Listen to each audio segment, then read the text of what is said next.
Selama bertahun-tahun, seorang pria bernama Kurt telah berusaha menjadi terkenal di dunia maya.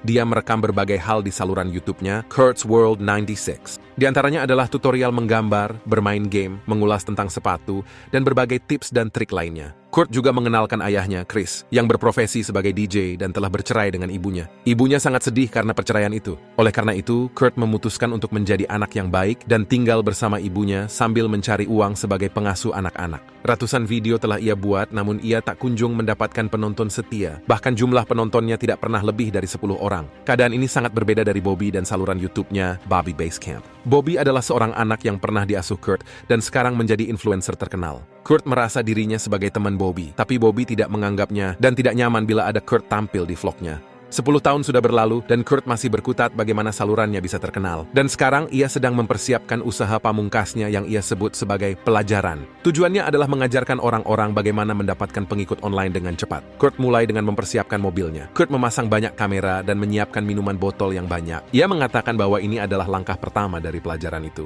Jika Anda tidak mendokumentasikan diri Anda sama sekali tidak ada. Mobil ini akan digunakan oleh Kurt untuk bekerja sebagai pengemudi taksi online bernama Spree. Penumpang pertama yang dia bawa adalah seorang pria yang tidak mau memakai sabuk pengaman. Dia curiga terhadap kamera-kamera yang terpasang di mobil itu. Kurt pun mengatakan kalau itu hanya untuk perlindungan semata. Selama perjalanan, pria ini juga ngoceh tentang ajaran supremasi kulit putih. Kurt pun khawatir kalau konten rasis ini bisa merusak reputasi siaran langsungnya.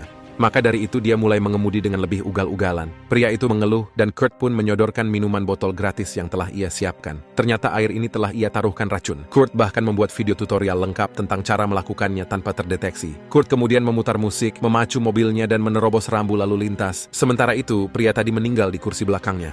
Satu-satunya penonton Kurt adalah Bobby yang mengira kalau pembunuhan itu adalah settingan. Kurt pun senang karena ini adalah bagian dari pelajaran itu, di mana tidak ada orang yang mengatakan kalau apa yang ia lakukan adalah nyata. Kurt ingin melakukan itu sebanyak mungkin tanpa diketahui, agar ia mendapatkan perhatian maksimal di masa yang akan datang. Penumpang berikut yang dijemput Kurt adalah seorang agen properti yang arogan. Dia bahkan meninggalkan plakat kontaknya di bagasi. Setelah sedikit basa-basi, dia mengambil sendiri botol air racun itu. Dan tak lama kemudian, ia pun menjadi korban kedua Kurt. Kurt lalu pindah ke kursi belakang dan menunjukkan mayat gadis itu ke kamera. Dia bahkan bercanda hendak meminum air itu juga. Pada saat itu, ayahnya menelpon dan minta untuk dijemput, tapi Kurt langsung menutup teleponnya. Setelah itu, Kurt menghapus jejaknya. Dia membuka kunci ponsel wanita malang itu menggunakan wajahnya, lalu memberikan dirinya sendiri bintang 5 di aplikasi pengemudi. Setelah itu, dia membalas pesan teks kolega wanita itu dengan pesan kasar, agar kolega wanita itu tidak mengharap kedatangannya ke kantor. Setelah membuang mayatnya, Kurt menjemput penumpang berikutnya, yaitu seorang pria kasar bernama Mario. Kurt menawarkan untuk memutarkannya lagu, tapi Mario tak mau. Dia juga menolak meminum air gratis itu. Kurt kemudian mengambil jalan pintas untuk menjemput penumpang lain. Dia mengabaikan keluhan Mario karena dia sendiri yang memilih opsi berbagi perjalanan. Penumpang itu adalah seorang influencer terkenal dan stand-up komedian bernama Jesse. Jesse membatalkan pesanannya saat dia mendengar Mario menggodanya, dan ia pun pergi. Mario memaksa Kurt untuk mengikuti Jesse, dan Kurt menawarkan untuk mengantar Jesse secara gratis agar ia mau masuk ke dalam mobil. Saat mengemudi, Kurt mendengar bahwa Jesse punya banyak pengikut di sosial media. Kurt pun bertanya bagaimana dia melakukannya. Jesse menjawab dan mengatakan kalau dia hanya bermodal lucu.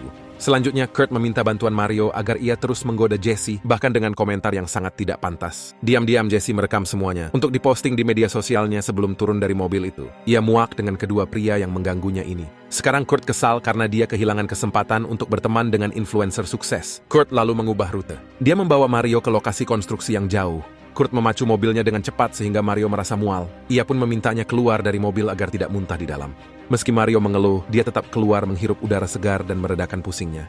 Pada saat itu, Kurt lalu memutar lagu kesukaannya dengan volume penuh. Ia memacu mobilnya dan menabrak Mario sampai tubuh Mario terpental ke atas mobil dan mendarat di kaca depan. Momen itu pun tertangkap dengan sempurna oleh kamera mobilnya sembari bersimbah darah. Setelah membuang tubuh Mario dan membersihkan mobilnya, Kurt mengikuti Jesse di media sosialnya dan mengetahui bahwa Jesse ada jadwal pertunjukan malam ini. Dia menganggap ini adalah pertanda bagus. Seraya bergumam bahwa pertemuannya dengan Jesse hari ini adalah bukan sebuah kebetulan. Tentu saja, Kurt sadar diri kalau dia bukan seorang influencer seperti Jesse, karena dia hanya memiliki penonton tak lebih dari 10 dan satu-satunya yang pernah memberinya tip adalah Bobby yang masih berpikir bahwa pembunuhan-pembunuhan yang dilakukannya itu adalah settingan.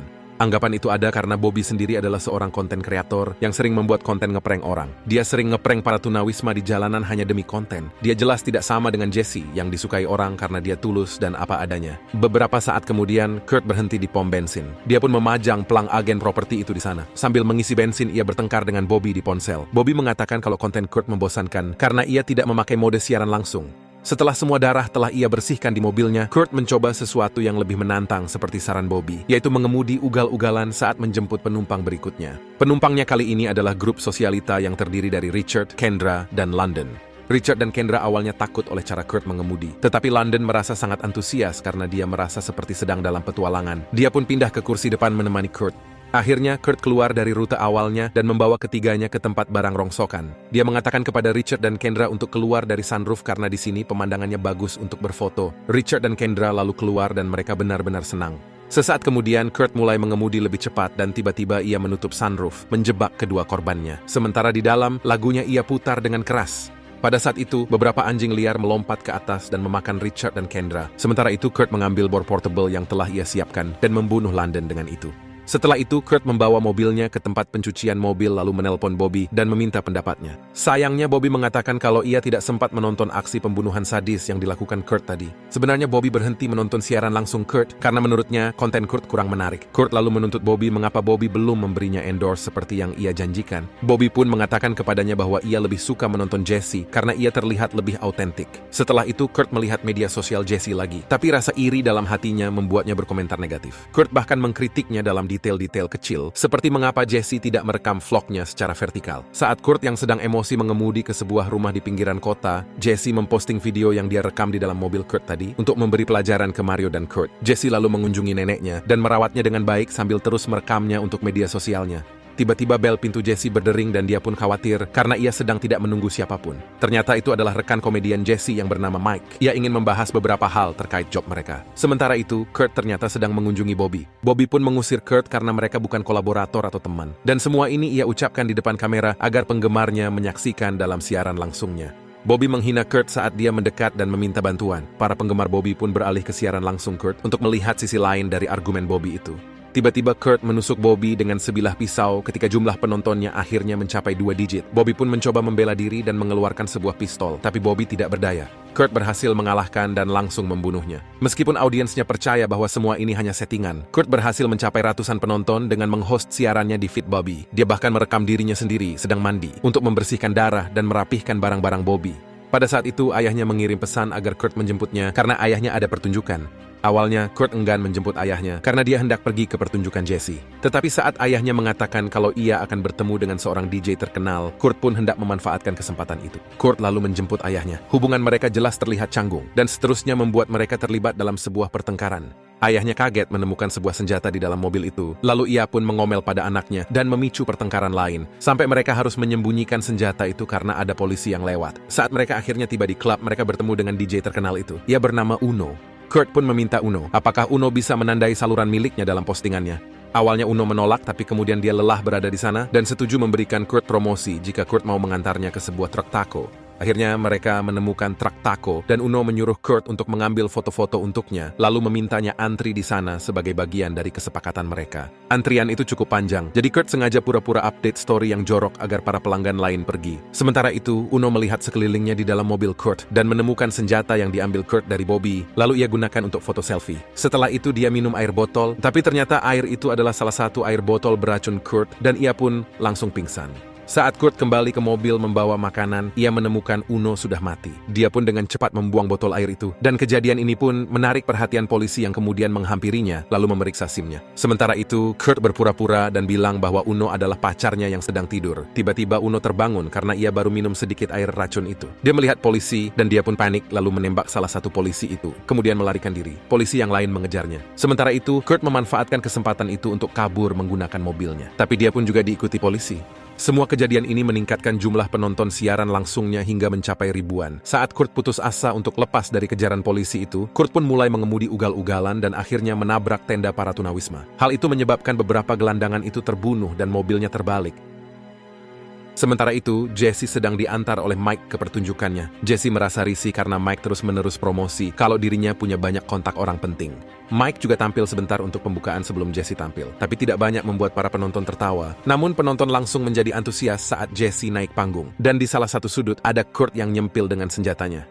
Setelah melontarkan beberapa lelucon, Jesse mulai berbicara tentang pengalamannya menggunakan spree bersama Mario dan Kurt. Ia mengatakan bahwa obsesi Kurt agar memiliki pengikut yang banyak di media sosial membuatnya sedikit introspeksi diri. Kebahagiaan tidak bisa ditemukan dalam jumlah subscriber yang banyak. Tidak peduli berapa banyak view yang kamu dapat, kamu hanya akan dihakimi dan dibenci sebatas hiburan bagi orang lain.